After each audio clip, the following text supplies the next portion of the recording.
Legendary Godzilla ने कभी हारना नहीं सीखा, क्योंकि इसके लड़ाई का मकसद होता है धरती के जीवों की रक्षा करना। वहीं शिन गॉडजिला काफी शक्तिशाली है।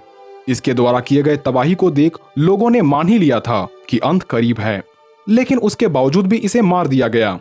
तो ऐसे में क्या इस बात की संभावना हो सकती है कि लेजेंडरी गॉडजिला शिन गॉडजिला को हरा सके, या शिन गॉडजिला के शक्तियों के आगे लेजेंडरी गॉडजिला भी कुछ नहीं? तो आज के इस वीडियो में अंत तक बने रहें, क्योंकि हम जानेंगे कि दोनों गॉडजिला के बीच की लड़ाई में किसकी होगी जीत।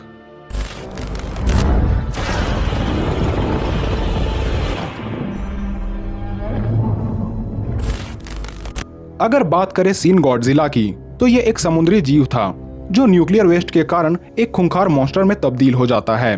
खैर, इस पर एक डिटेल्ड वीडियो पिन कमेंट में दिए हुए लिंक को क्लिक कर आप देख सकते हैं। इस जीव के बारे में बात करें तो इसे एक पौराणिक जीव माना गया है, जो जापान द्वारा समुद्र में फेंके गए न्यूक्लियर वेस्ट को कंज्यूम करने के बाद इसमें काफी तेजी से म्यूटेशन होने लगी और अपने आकार के बढ़ते ही ये जमीन की ओर आ गया और भारी मात्रा में तबाही मचाई, जिसे पहली बार साल 2016 में आई जापानीज मूवी शिन गॉडजिला में फिल्माया गया। वहीं लेजेंडरी गॉडजिला भी समुद्र के अंदर रहने वाला एक पौराणिक जीव था, जो भारी मात्रा में रेडिएशन की वजह से म्यूटेट हो जाता है और इस म्यूटेशन की वजह से ये इतना पावरफुल हो जाता है जो पल भर में शहर को नष्ट कर सकता है। लेकिन इसके विपरीत ये पूरे शहर को दूसरे मॉन्स्टर से बचाता है और शहर को सुरक्षित करके ये पुनः समुद्र के अंदर चला जाता है ताकि किसी को परेशानी न हो। दोनों के पावर्स एंड एबिलिटीज की बात करें तो भले ही शिन गॉडजिला को इंसानों ने हराया हो, लेकिन इसकी शक्तियां आपको चौंका देने वाली है, क्योंकि इसे काफी शक्तिशाली माना गया है। शिन गॉडजिला को इसके एक विशेष खूबी सेल्फ म्यूटेशन के लिए जाना जाता है। इसने काफी कम समय में अपनी 5वीं अवस्था को प्राप्त कर लिया था। इसके पहले अवस्था में हमें मात्र इसकी पूंछ ही देखने को मिली, जो सिर्फ पानी के अंदर रह सकता था। वहीं दूसरी अवस्था में इसने जमीन पर चलना सीखा। चलते चलते वक्त इसके शरीर से गर्म मैग्मा निकलता था, जो चारों तरफ तबाही ला देता था। और इसके तीसरे अवस्था में इसके हाथों का विकास हुआ। चौथी अवस्था को प्राप्त करते ही इसके डॉर्सल्स ग्लो करने लगे।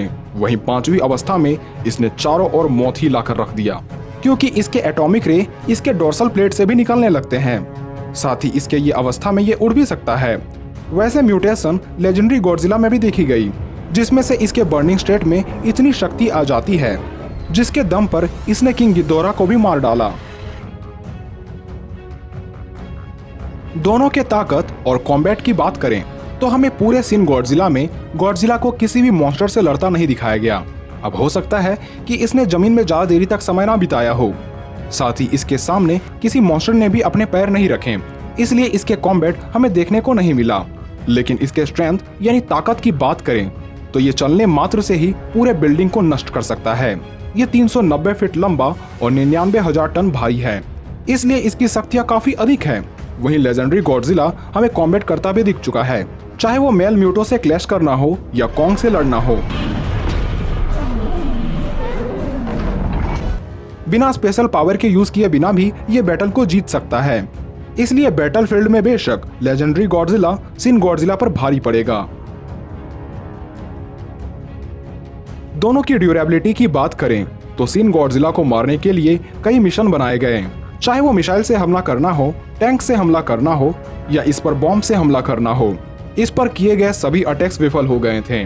वहीं लेजेंडरी गॉडजिला भी काफी ड्यूरेबल है, क्योंकि इस पर भी मानवों द्वारा किए गए सभी हमले व्यर्थ हो रहे थे। इस पर भी मिसाइल और टैंक के हमले का कोई असर नहीं हो रहा था। यहाँ तक कि किंग गिदोरा की ग्रेविटी बीम भी गॉडजिला को नहीं मार पाई। यानी दोनों ही गॉडजिला को मामूली हथियारों का ज्यादा कुछ असर नहीं होता। लेकिन जब अमेरिकन बॉम्बर ने शिन गॉडजिला पर बॉम्ब गिराए थे तब इसके बॉडी को काफी नुकसान पहुंचा था, परंतु अपने रीजनरेशन की एबिलिटी की वजह से ये खुद को हील कर लेता है। फिर भी ड्यूरेबिलिटी में ऐसा कहा जा सकता है कि लेजेंडरी गॉडजिला शिन गॉडजिला से थोड़ा ज्यादा ड्यूरेबल है। दोनों ही गॉडजिला की रीजनरेशन की एबिलिटी कमाल की है, क्योंकि हम देख चुके हैं कि शिन गॉडजिला पर बॉम्ब द्वारा नुकसान पहुंचाए जाने पर भी ये खुद को काफी जल्दी हील कर लेता है।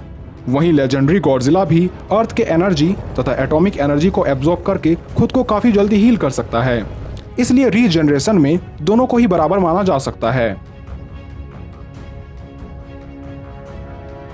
सिन गॉडजिला को इसके पर्पल एटॉमिक रे के लिए जाना जाता है, जिसकी रेंज काफी हाई होती है। इसके एक बीम की शक्ति इतनी अधिक होती है जो पल भर में पूरे शहर को नष्ट कर दे।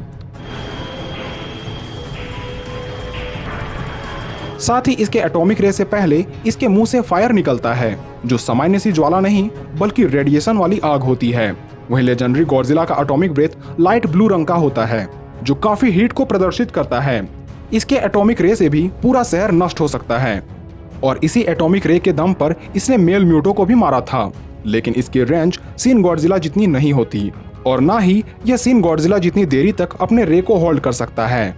साथ ही सिन गॉडजिला की विनाशकारी डोर्सल प्लेट बीम को विध्वंसक माना जाता है, क्योंकि इसी से इसने कई बॉम्बर हेलीकॉप्टर को नष्ट किया था तथा कई जानें ली थी।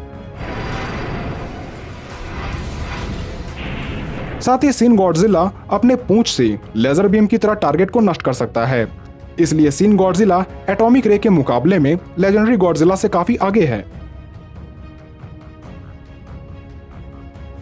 दोनों गॉडजिला के एजिलिटी की बात करें तो सिन गॉडजिला ज्यादा अजाइल नहीं है और शायद इसे इसकी जरूरत भी नहीं है, क्योंकि ये अपने डोर्सल प्लेट बीम से काफी दूर मौजूद मल्टीपल टारगेट को भी नष्ट कर सकता है। ये बिना देखे अपने दुश्मनों को मार सकता है। वहीं लेजेंडरी गॉडजिला शक्तिशाली होने के साथ साथ काफी फुर्तीला है। ये काफी तेज भाग सकता है। पानी में इसके रफ्तार का कोई मुकाबला नहीं कर सकता, इसलिए लेजेंडरी गॉडजिला काफी ज्यादा अजाइल है। दोनों की इंटेलिजेंस की बात करें तो इसमें बेशक लेजेंडरी गॉडजिला ही काफी आगे है, जिसका सबूत हमें तब देखने को मिला जब इसने पानी में ही रहकर किंग गिदोरा से लड़ना चुना, क्योंकि पानी में गॉडजिला काफी शक्तिशाली और किंग गिदोरा काफी कमजोर हो जाता है। साथ ही इसने टाइमिंग देखकर ही मेल म्यूटो को अपने पूंछ से मारा था। वहीं सिन गॉडजिला उतना इंटेलिजेंट नहीं है, यहाँ तक कि इसे बेवकूफ कहना ज्यादा सही होगा, क्योंकि जब इस पर ट्रेन से हमले किए जा रहे थे तो अपनी ओर आती ट्रेन को ये नष्ट नहीं कर सका और ना ही वहां से उड़कर भाग सका, जबकि ये अपनी 5वीं अवस्था में उड़ सकता था।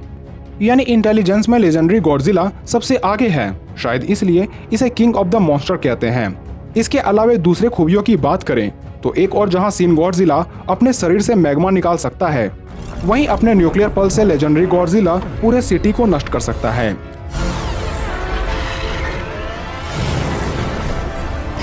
लेजेंडरी गॉडजिला की सेंस भी कमाल की होती है, इसलिए इसे अनुभव हो जाता है कि खतरा किस ओर से आने वाला है और ये उस खतरे से बचने के लिए खुद को प्रिपेयर कर लेता है।